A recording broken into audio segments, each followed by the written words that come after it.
What's up, everybody? Hey, this is your weekly Insider's Edge. We are your hosts, Eric Tippetts, Jeff Jacobson. Boom.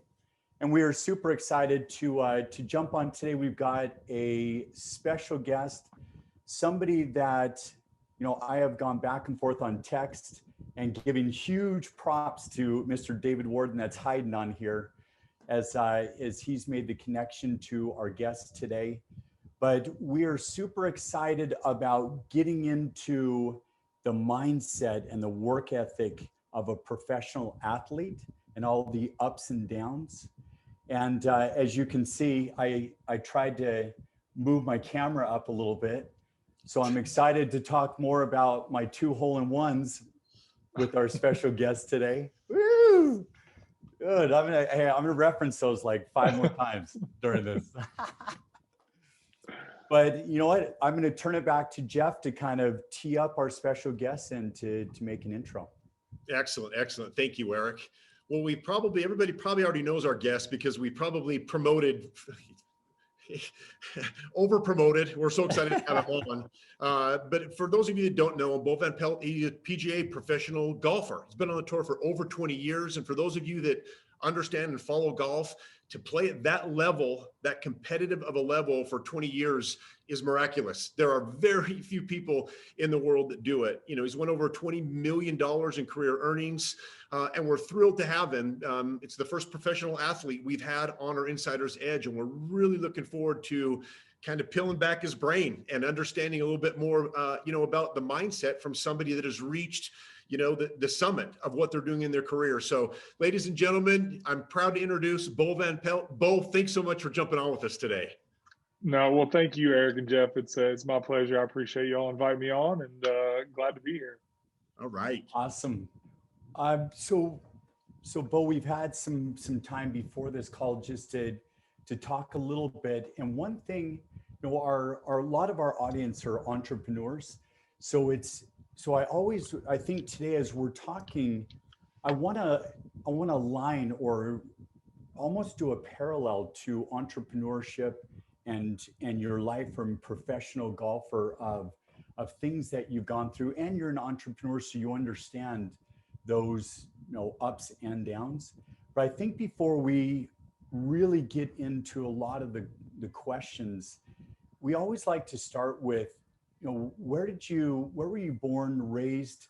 We read a little bit about your father, and just because we know that our childhood shapes our beliefs and our standards. So tell us a little bit more about you and your childhood. Yeah, so I grew up in Richmond, Indiana, kind of a small town right on the Indiana-Ohio border.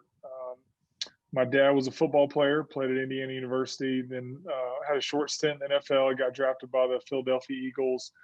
Played there, Detroit and Cincinnati. So I was definitely always around sports. I played everything growing up, and just kind of slowly got into golf. I was very lucky for the small town I grew up in.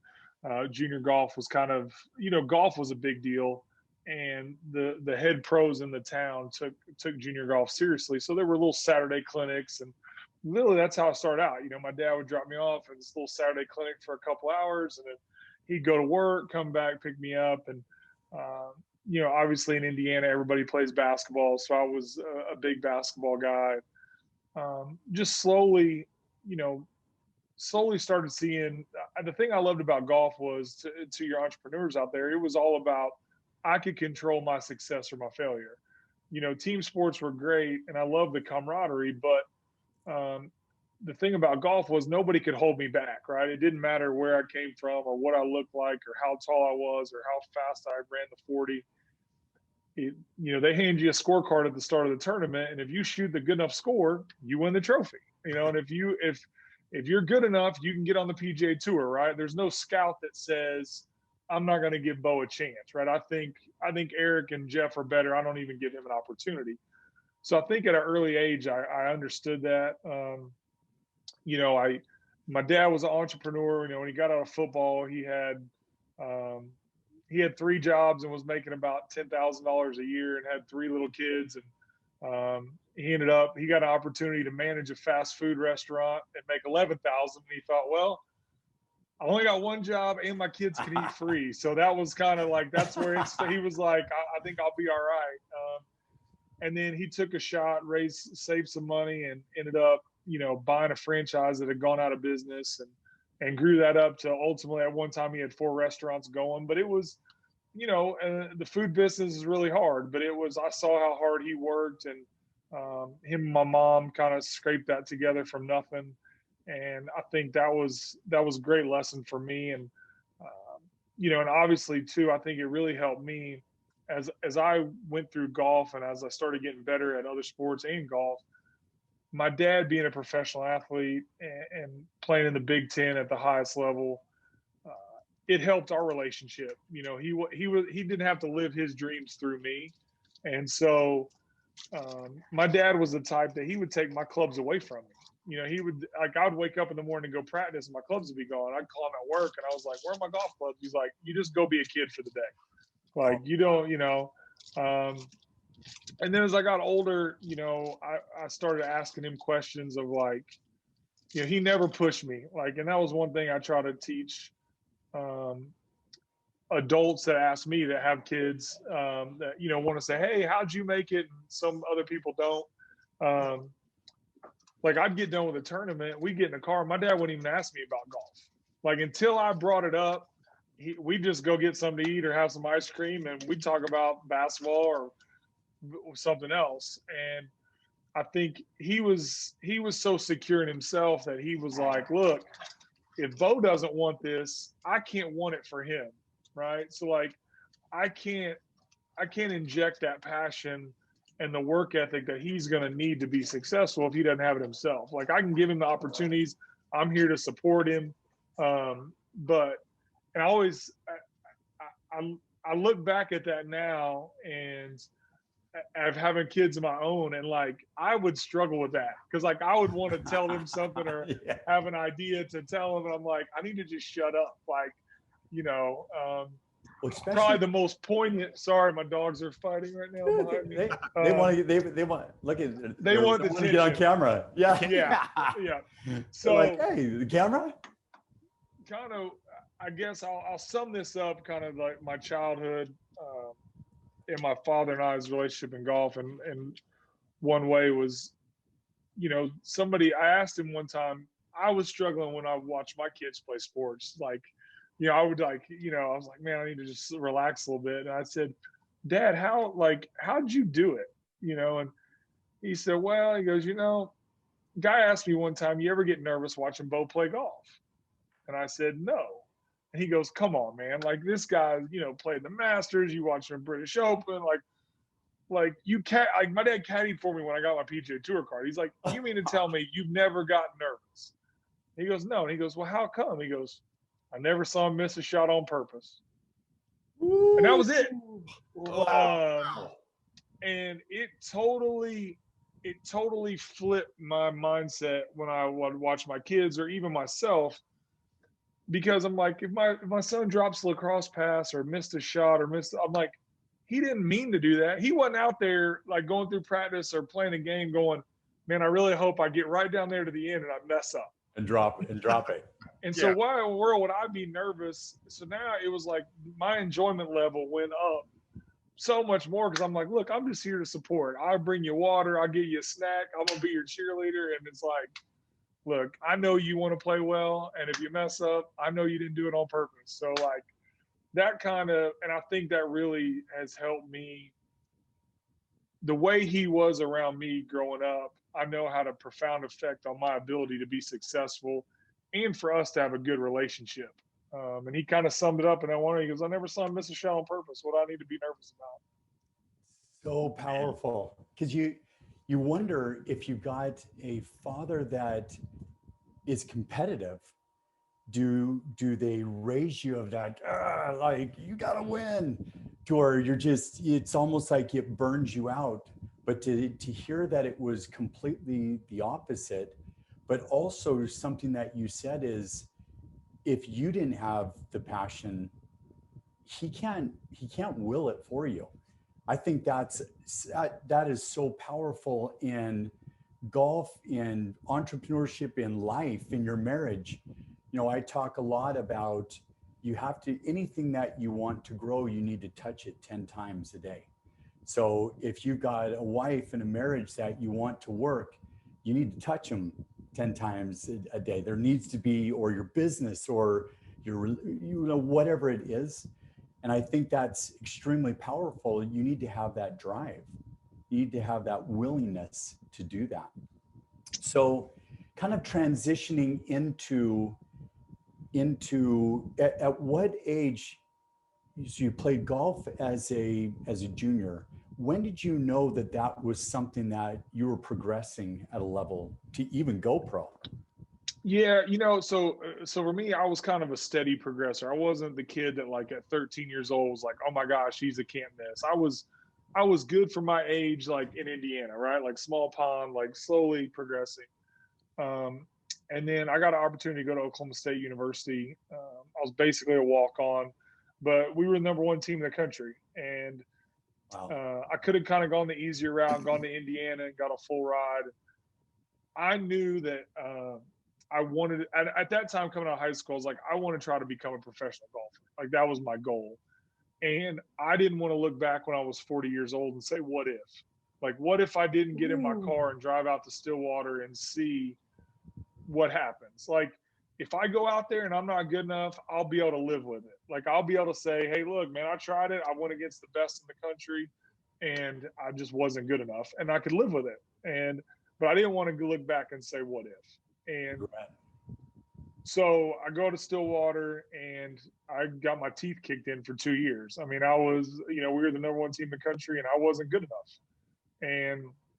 But by my junior year, I was a first team All-American, and I was one of the top 8 golfers in the country. And I think at that point, once I made first team, I was like, okay, this is realistic. It's realistic that I have a chance, right? Like, it's still, I'm not there yet, but I'm like, if I'm one of the top 5 players kind of in my class turning pro, then there's a chance, right? It's not like the long shot. It's an opportunity. And so that's when my mindset kind of changed, was kind of my last 2 years of college of like, I'm going to give this a go. And I think I got a chance to do it. Don't know how long it's going to last, but I'm going to try. Let me ask you this. So you've got 2 trains of thoughts. There's people that like to hang with people that are smaller than them and like to always be the big dog. Like, I'm always better than everybody. And then there's people that love to be the small dog and love to hang with people bigger than them because it raises. Do you feel like you would have been as good as you are if you would have stayed at Indiana and probably been, the all full ride star, but you went out and got your teeth kicked in, but that had to raise that level? No question. And I remember the end of my freshman year, it was a really hard year on me, and the coach of Oklahoma State now, Alan Bratton, was a teammate of mine. He was the player of the year. And he told me, he said, look, I know this year's been hard.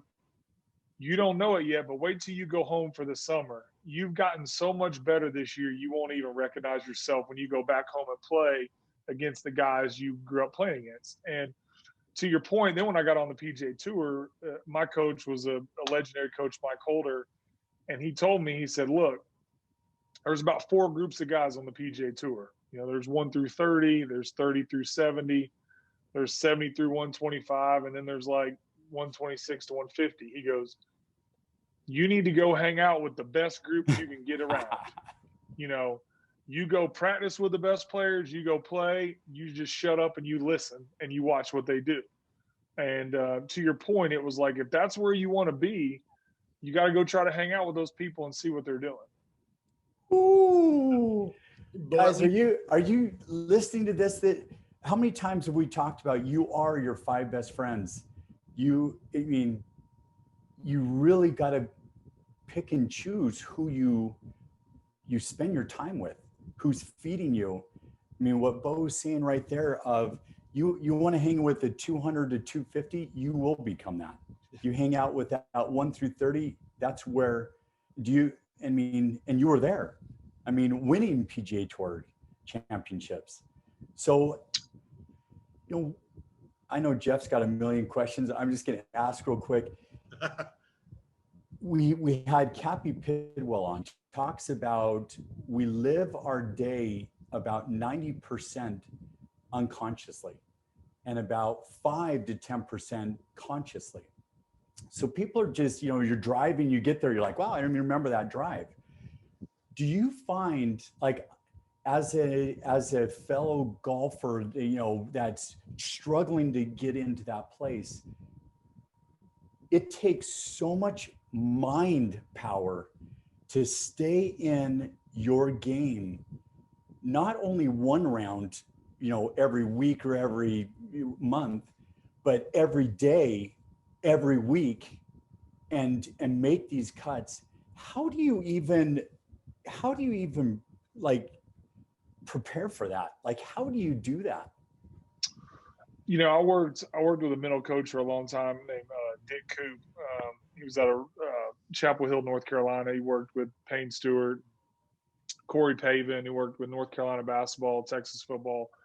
One thing he taught me was, we only have one battery for our mind and our body, right? Like, so, if you got the wheel spinning all like throughout the whole round, it'll wear down your physical self, and to where you'll make a physical error because you've worn that body down during the day. So, in golf, it's interesting because we are out there for a long time. By the time I warm up and play around the golf, that's like 5 hours, 5 to 6 hours. You're kind of in a somewhat kind of locked in state, but it's the ability to relax in between shots, and then for that 30 or 45 seconds to be as focused as you can be. And that's the trick, right? And the guys who can do that the best, they're the ones who don't make a mental error. It's you gotta learn how to turn it on and off, and that's and then when you're playing your best, that's what you're able to do. And I think it's no different than an entrepreneur. There's times if you want to be good as a family man or woman, but then you got to have your business life, or like you have to be able to compartmentalize that and know, look, when I'm in my business mind, I got to be all there, right? And then I got to be able to turn that off. And whether it's, you need 5 minutes in the car or you need something between on your way home, you got to flip that switch and go, okay, now I'm all in with my family. Like, I got to be present. Mm-hmm. Because what I think one of the biggest mistakes, and I struggle with this, there were times when I was on the golf course feeling bad about not being home because I wanted to be around my wife and kids. And then I'd be at home thinking about, man, I should be out practicing, or I need to be working harder at my game. And I'm like, and you end up being pretty poor at both things, right. And that's a deal where I think that if you can have that ability to kind of compartmentalize and focus and be present where you're at, then you have a greater chance to be good at both, and I think that's the trick, right? That's the thing we're all striving to do on a day-to-day basis. You actually is a great segue into a question I had about mindset. I was going to ask quite simply, what's more important, your mindset or your physical ability?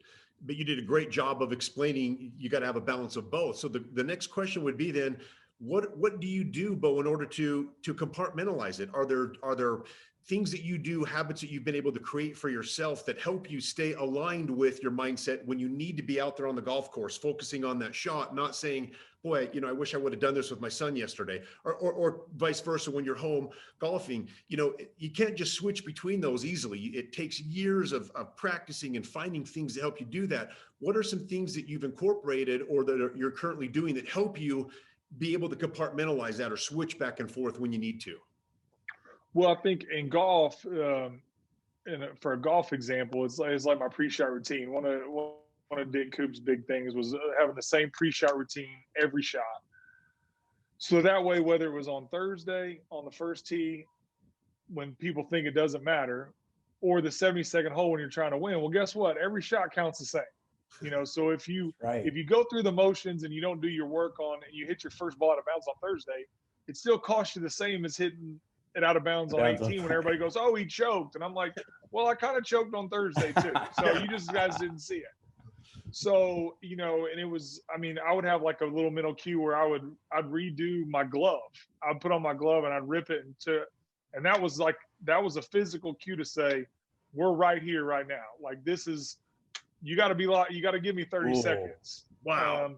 So that was kind of a golf example of, hey, like, that's a trigger. I think from being at home and doing that, I think it's just being intentional about it. And it's whether, you journal, or when you wake up, I mean, some guys do yoga, whatever it is, and saying, look, whether it's putting your phone down and putting it over in the corner and saying, like, there's going to be times I have to be on my phone when I do stuff, and everybody needs to know that, hey, that's just part of my life when I do it. But when I'm not doing that, then I'm all in. And I think and look, you're going to have days you stink at it, and there are going to be days you're better at it. But I think if you're intentional about it, you got a chance. You got a chance to be better at it.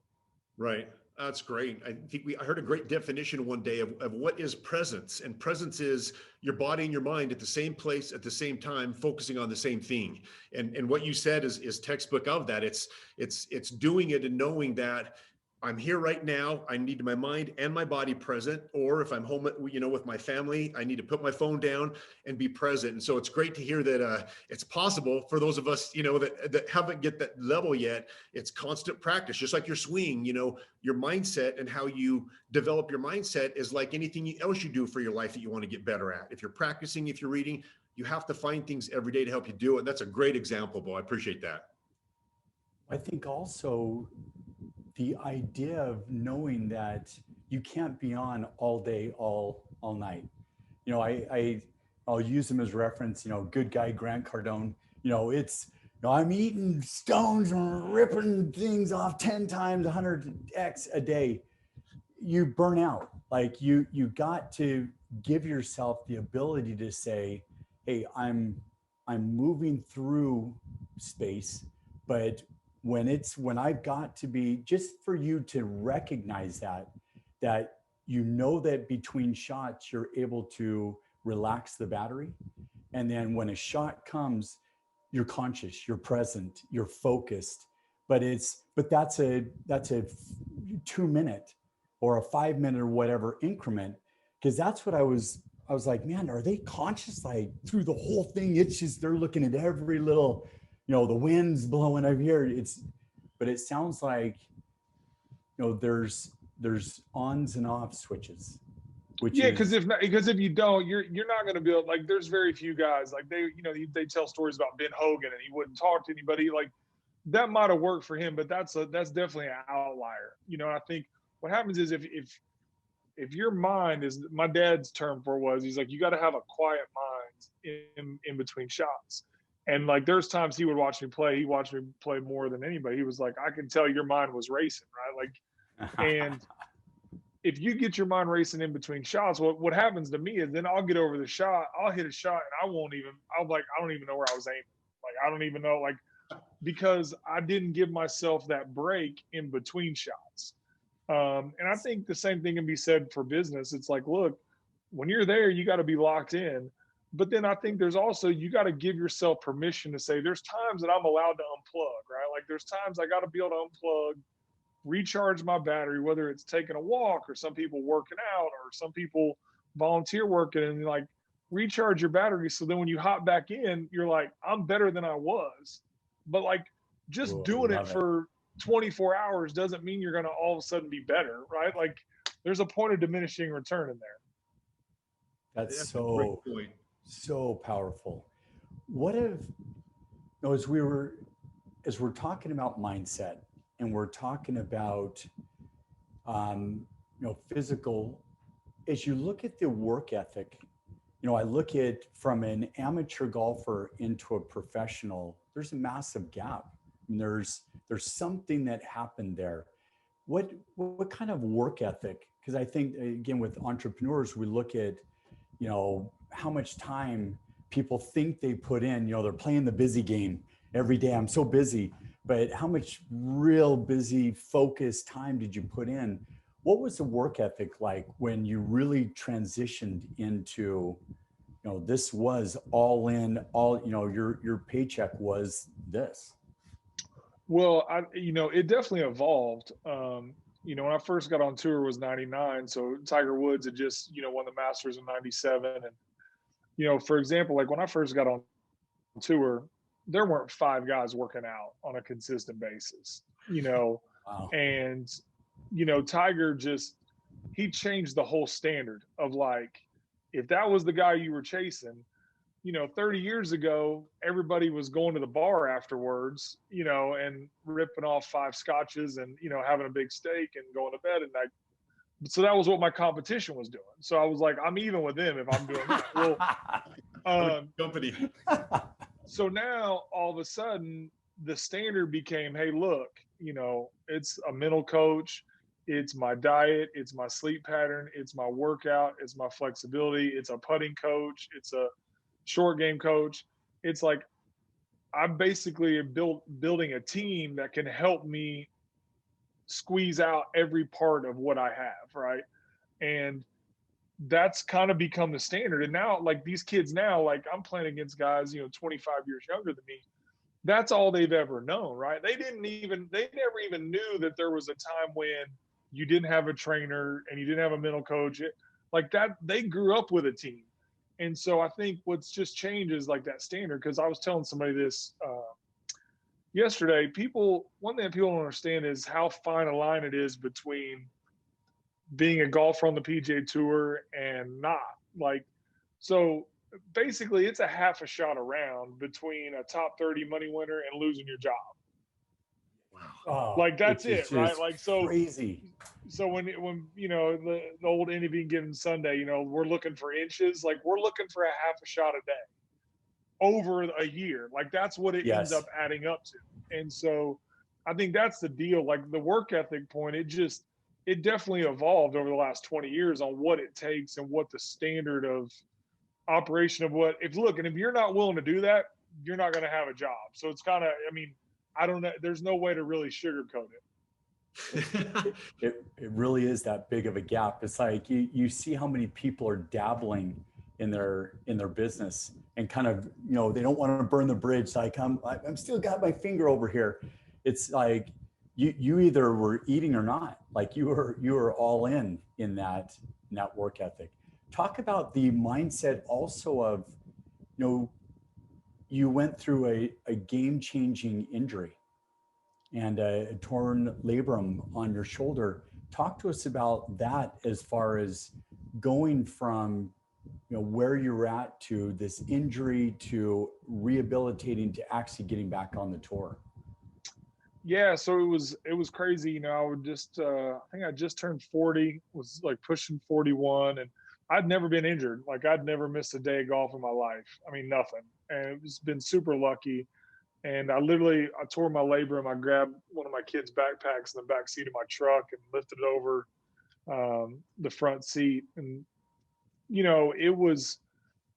it's funny, man, in hindsight, it was probably one of the biggest blessings I've ever had. I had gotten to the point where I was probably pretty close to burning out, if not, I wouldn't say burnt out. Like I had played really well for about 5 years, man. I had chased it all over the world and had played really well. And man, it was a lot. Like it had definitely taken its toll on me mentally for sure. And so here I am with an injury and not to draw the story out, but I ended up having to have 3 surgeries. So I was out of golf for almost 4 years, and I thought my career was over.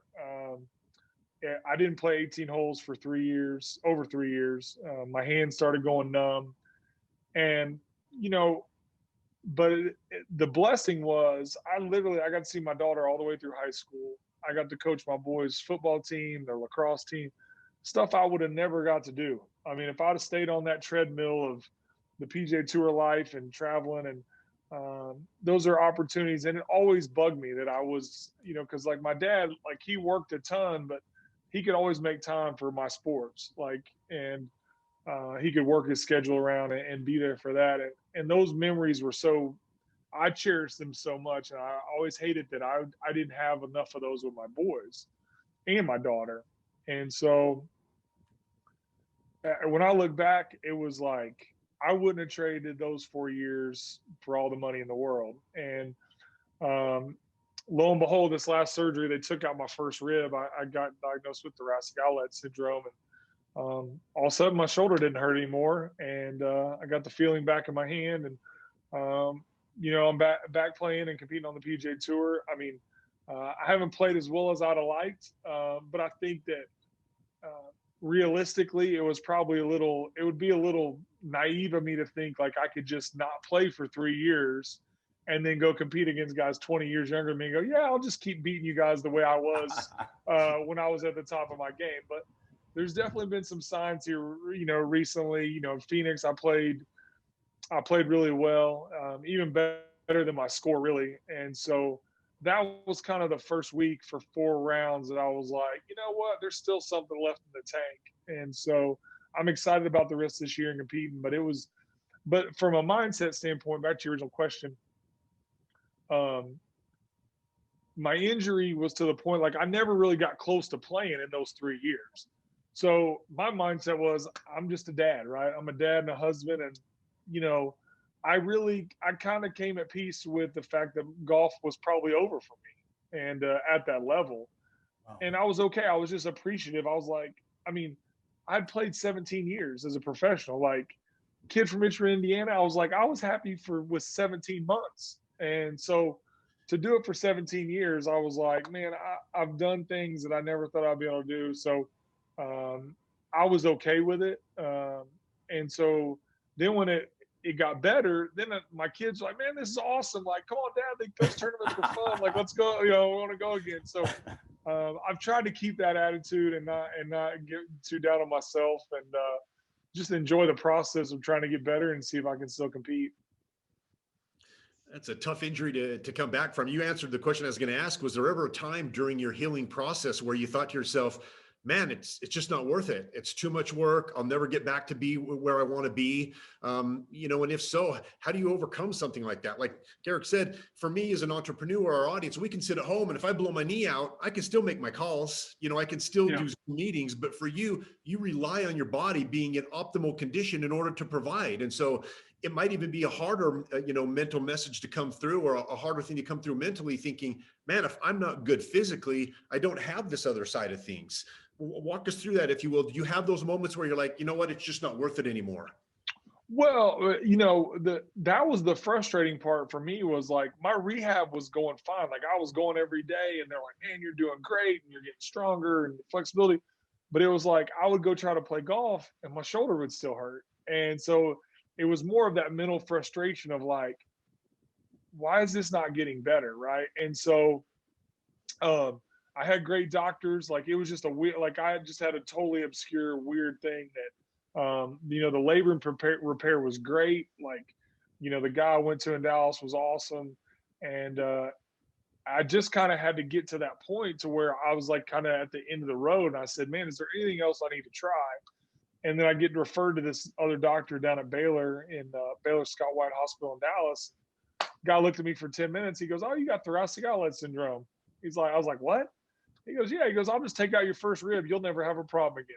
And like, that was it. You're taking my what? I was like, yeah. I said, Doc, at this point, I'll try anything. And so I think what helped me too was I was enjoying my time at home so much that I was bummed out that like golf might be over for me. But I think the thing that helped me, I guess, was I always enjoyed things outside of golf. Like I loved golf. I loved being a professional golfer, but I loved getting away from the game too. Like I loved when I came back to Tulsa to be around my friends. And a lot of times we wouldn't even talk about golf. Like I didn't live around a bunch of other pro golfers. So I think I always was able to disconnect from the golfing world and it was like I almost had two worlds, right? Like I'd go on the road and it was kind of this world. I'd come home and I loved that just as much, but it was completely different than the world that I lived in, 25, 30 weeks a year on the road. Right. You find a lot of professional golfers, do they hang out with each other? I remember flying one time and I saw Justin Thomas, Ricky Fowler, and what was the other? But they were in the airport with their wives, laughing. And I was thinking, that's kind of interesting. They go and compete, but they're friends, they're buddies. Yeah, no, for sure. It definitely, those guys, the tour's gotten younger too. Like, when I first got out 23, there were fewer guys young then. Like, it was kind of like hey, you got to put in your dues. You get out there 27, 28. And so there's definitely been a younger movement, which is great. And those guys, it's been cool to see, because like they all live right by each other down in South Florida, and they go play and practice together, and they've kind of had that bond since from junior golf. So it's really neat for them that they have that. And that's what works for them. For me, it was like, I kind of enjoyed hey, look, I'm all in golf and I'm home. And then when I'm back home, it's like, I can go do something else, and, I can hunt and fish or just hang out with my buddies. And, it's not really about the PGA Tour life. I love it. Great time maybe to segue on something that you just said about, I had things outside of golf. I didn't hang out with professional golfers all the time. I would go back, to be with my friends or people from my history, and they didn't talk about golf. And so you've had an amazing career, Bo. And what I'd like to segue into now is what is it outside of golf? You've had this 20 plus year career where it's been such a major part of your life. You eat, drink, sleep at it, you can't get away from it. But you talk about other things outside of golf. And I know we talked before the call started about some amazing things that you're doing outside of golf. And so, and maybe this would be a good time to get into some of those in the time we have left, and let you talk to people about, what are your interests outside of golf? Your career, unfortunately, one day is going to be over. Yep. That's the hard truth of being a professional athlete. So talk to us about what your interests are outside of golf. How do you find something to, pour your resources into, your mindset that gives you an ability to create an impact or have that same type of emotion and feeling that being a professional athlete provided? Well, it's been fun. I'd say, I got to give my wife credit on the first one.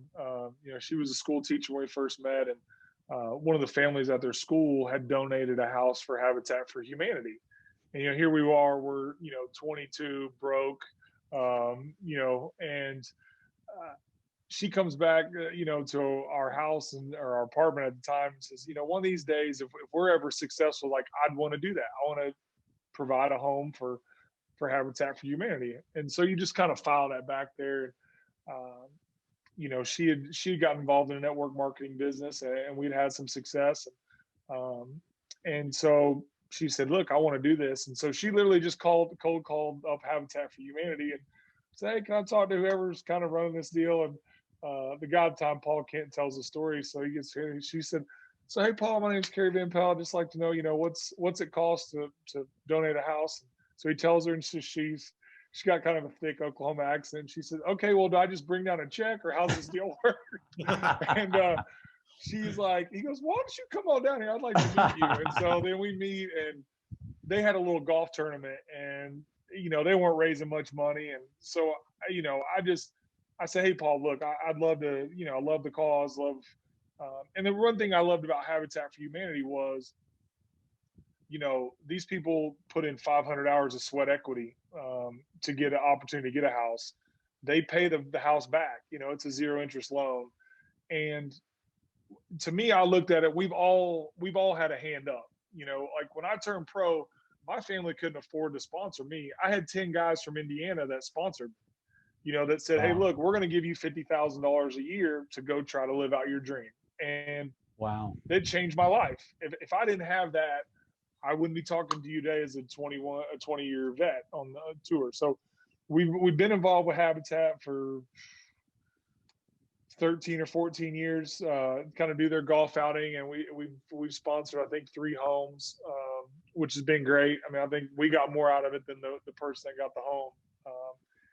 And then other fun project, my dad and I, where I grew up in Richmond, Indiana, they closed down the 9-hole golf course in town. The city paid for it, and they just financially couldn't do it anymore.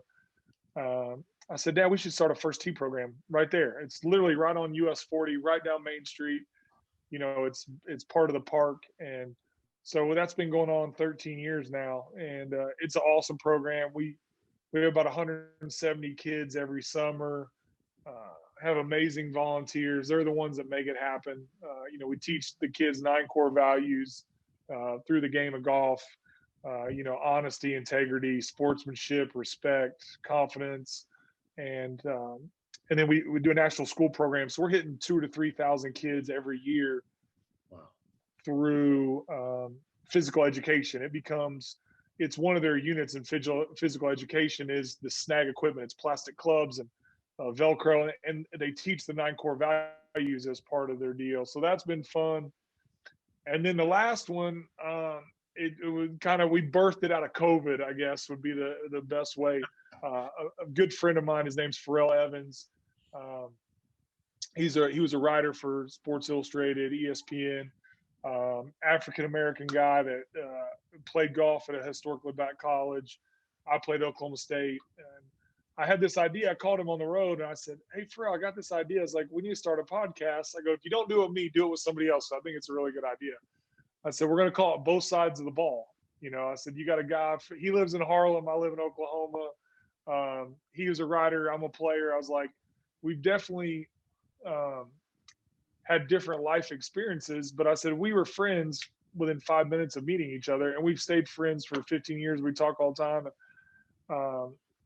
I said, as part of starting COVID, and then there's George Floyd and all the unrest, I said, everybody was talking about we need to have more conversations. I said, "Pharrell, if you and I can't have these conversations, who can have them?" And so that's been a really fun project. We've had a bunch of really cool people on. So so that's those kind of 3 things outside of my family that I've spent some time doing. I think it's so powerful to, and we talk a lot about, having a bigger mission, having a bigger purpose of things like that first tee. I mean, how impactful that is for the kids to learn those 9 core values at that age, and to have something that's giving them a foundation to build from. I mean, this is incredible. I mean, one of the things that we've done with every one of these video casts is donate. So we'll feed 1,000 children on your behalf for being here today. But really our mission, our goal is to feed 1 million children per day. And so we're in kind of this, blinkers on and figuring out, who can we lock arms with and do something much bigger in the world, leave that positive impact. Do you find, does that motivate you? Like I'm always curious of what motivates people. Like, there's got to be something that you get up and it obviously motivated you in golf to get back in golf, because it isn't like you just flip a switch and magically, hey, here we are again, let's dance. You had to put in the work. What motivates you today? Man, I think,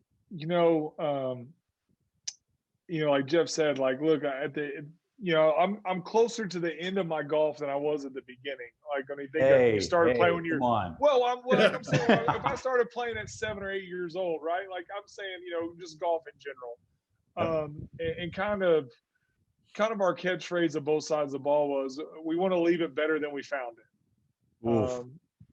That was kind of like, and so I think that's kind of what motivates me, whether it is like, I think I'd hope that that's all our goals, right? We don't know how long we're going to be on this earth. We have a limited time there, but if you can leave it better than you can found it, if you can get back to younger people and have those opportunities to have those conversations. I was hitting balls with the ORU's got a great little indoor facility here. It's not little, it's very nice. I was hitting balls there this morning. We got 8 inches of snow in Tulsa. Woo. And talking to some of the young people, they're my daughter's age and my son's age. And I love when these young kids ask me questions, because when I was that age, I was asking Scott Verplank, Bob Tway, Willie Wood, and I know how much those guys helped me because they had made all the mistakes. They were in the middle of it. And that's fun for me. Like, I know I don't have all the answers, but it's like, I'm trying to tell these kids things I've learned so that they can fast forward to success, right? Like, don't have to go through all the mistakes that I made to help you get to where you're going to go.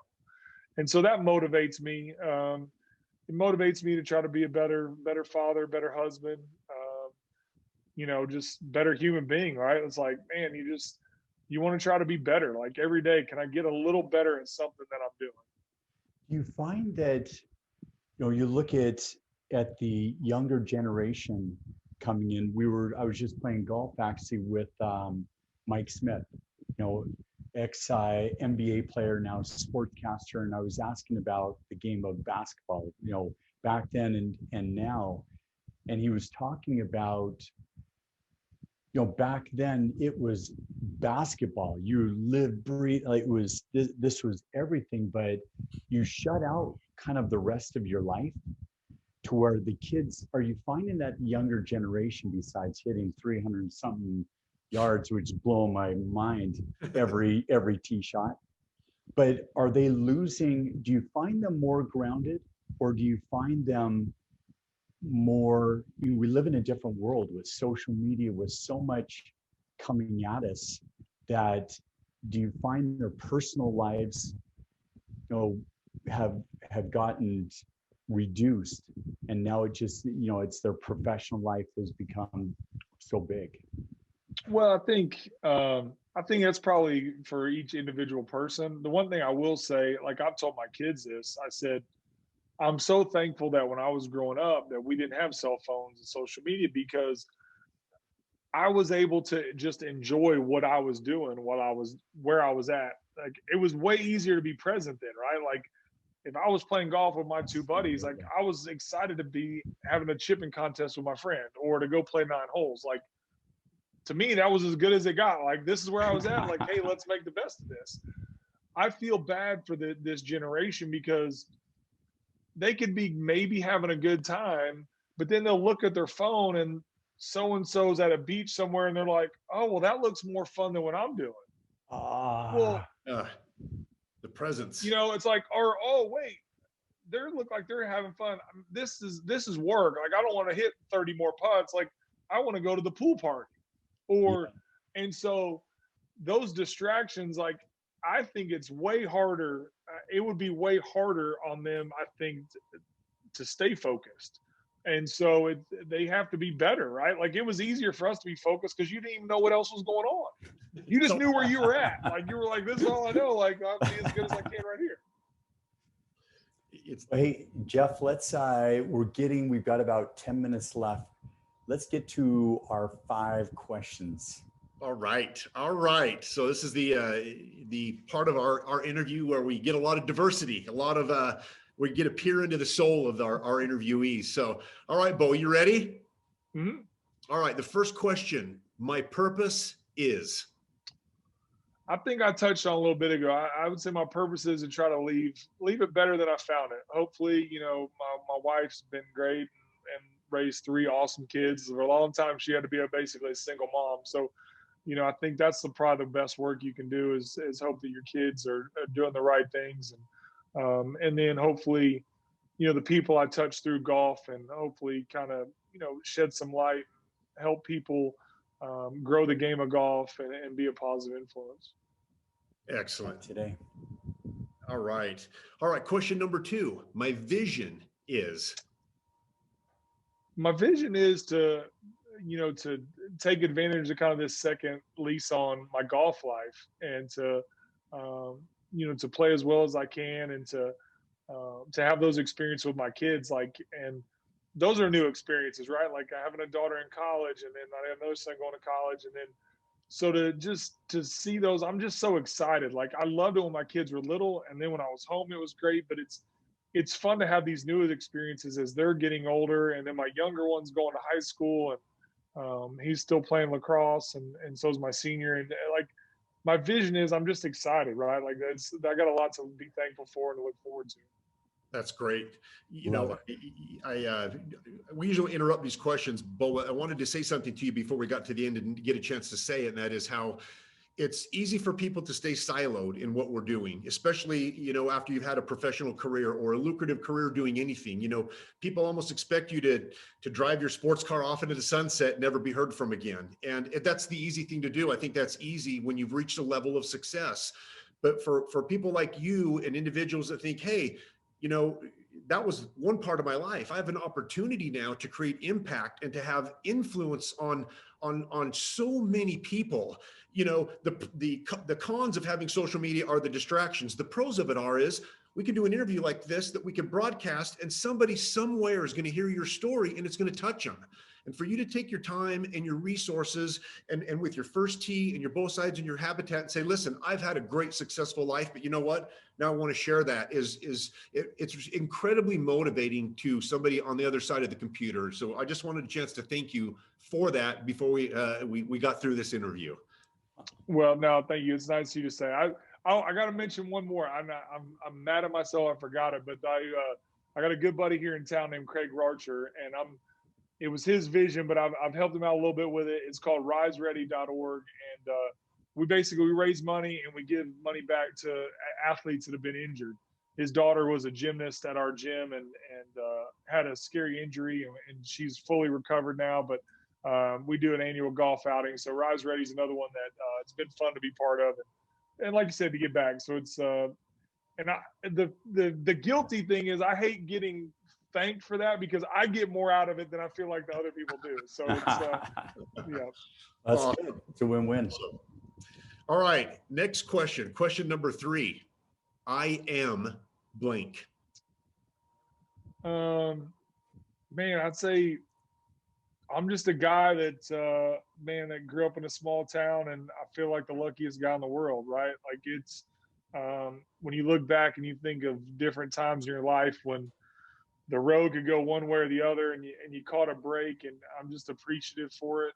And definitely not perfect, and just trying to do the best you can every day. And man, there's going to be good days and bad days, and I think that you just try to stack up as many good days as you can, and don't beat yourself up too bad on the bad ones, and say, you know what, I'm going to be better tomorrow. Awesome. All right. I love it. All right. Question number 4. It all comes down to blank. I would say execution. You can, you gotta plan, and you gotta try to get wisdom from my dad. One of his best piece of advice was, he said, both surround yourself with smart people and then listen. He goes, a lot of people get the first part right. He goes, they mess up at the second one. They don't listen. Yeah. And so I try to listen to smart people. I try to put myself around smarter people and make a plan. But then you just got to execute, right? Like you got to say, hey, look, I got to do it, right? I'm going to work out. There's going to be days I don't want to work out, but I got to get up and do it anyways. I got to drink more water. I got to eat better. Like you just got to do it. Like I don't know what else to tell you. So I think it all comes down to execution. I think that's one of the hardest parts for most people. Absolutely. Is that they overthink it, overanalyze it, analysis paralysis, and then when it gets to execution, they're like, "Oh, I'm tired." It's that right there. It's putting in the work. It's the execution. That's powerful. They can do everything but the work. Yeah, and just keep it simple. I think it's execution and simplicity. I think people, whether it's your golf swing, finances, it's like keep things simple and do those simple things good on a day-to-day basis and consistency. So I'd say it comes down to execution and consistency. It's like you can do a couple things really good every day. You'll wake up, a year or 6 months from now and you think, wow, I was like an overnight success. Like I just did those things every day. Eric likes to say, I'm a 20-year overnight success. Like, you're so lucky. It's like, oh yeah, the 20-year overnight success. Yep. All right. Execution and consistency. All right. The 5th and final question. What I understand best is that I don't understand that much. I think that's what I understand best. Like that I'm like, I gotta know what I don't know. I gotta know what I don't know, right? Like, so I think you got to be willing to humble yourself and not assume that you know everything. And one of the best pieces of advice I got from somebody one time was, seek advice from an uninterested third party. Like somebody who's not going to benefit or get hurt by any decision that you make. They don't have a dog in the fight. And so those are people, like when I'm making big decisions, those are the people like I'll lean on, and friends that I'll reach out to, that are going to tell you one way or the other, and it has no effect on them, right? Like they're just rooting for me, and they're going to give me their honest opinion. Right. And so I think that's the one thing I try to know. I say when I was 16, I was as smart as I've ever been. It's been like a slow decline. And I'm hoping, I'm 45 It's now. going back. I'm hoping it's going to start swinging back up, because There's another when I was 16, you couldn't tell me anything. I knew it all. Yeah. My son's in that mode right now, and it is. My daughter is the same. It's like global domination. I'm like, yeah, you got it. You got it. You know it all. You know it all. Well, that awesome job on the 5 questions. I'll tell you honestly, we've never had those answers, and that's what's so great about the 5 questions is you really give people a chance to think a second, and then the way they answer really truly defines them. But awesome job on those questions, Bo. I'll turn it back over to Eric, kind of wind things down. So my last question is, how many hole-in-ones have you hit? I hate to burst your bubble. I think it's 10 or 11. Oh, yeah. Damn it! Yeah.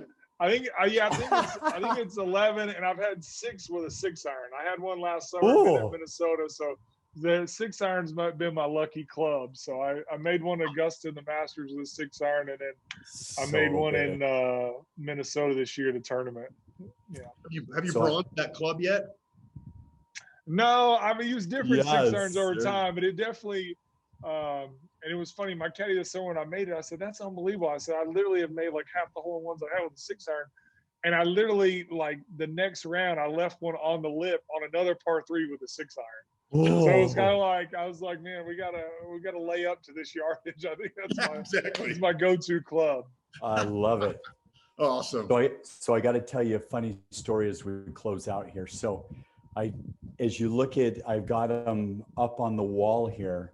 So this one was the Marcus Allen Celebrity Golf Tournament, and and I was playing with Dr. J. So he was. Oh my gosh. So Dr. J's in our group, and I hit this 7-iron 180, little wind, and it bounces and goes right in the hole. I threw the golf club, and I went and jumped up, and Dr. J is like 10 feet tall. So yeah. I jump up, and I'm like, I think it's like Velcro on you. Oh, somebody in the audience got it on film. It was the funniest. Oh my gosh, that's so awesome. My card is signed by Dr. Julius Irving on the card, and then Marcus Allen was right behind us. Oh my God, how good is that? Is that the cool? What that a memory. Was my first, that's what awesome. A memory. Your first hole-in-one at a golf tournament with Dr. J. With Dr. J. How good is that? And then this one was a 9-iron. The wind was just barreling in Las Vegas, and I hit a 9-iron 165, and it hit in the front and rolled around and dropped in the back. And I was like, I'm like, dude, this is.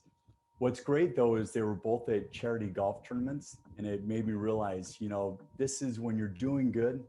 Good things happen to you. Yep. So it's going to be fun. Like the tournaments that you have, please keep me posted, keep us posted.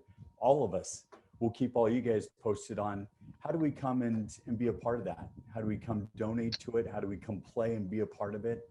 So how do people get a hold of you? How do, if they want to learn more about these things, is there a way that, people can just connect and Yeah, like I mean, I have a Twitter page. I'm not super involved. I mean, I used to do more, but it's just @BoVanPelt is my Twitter.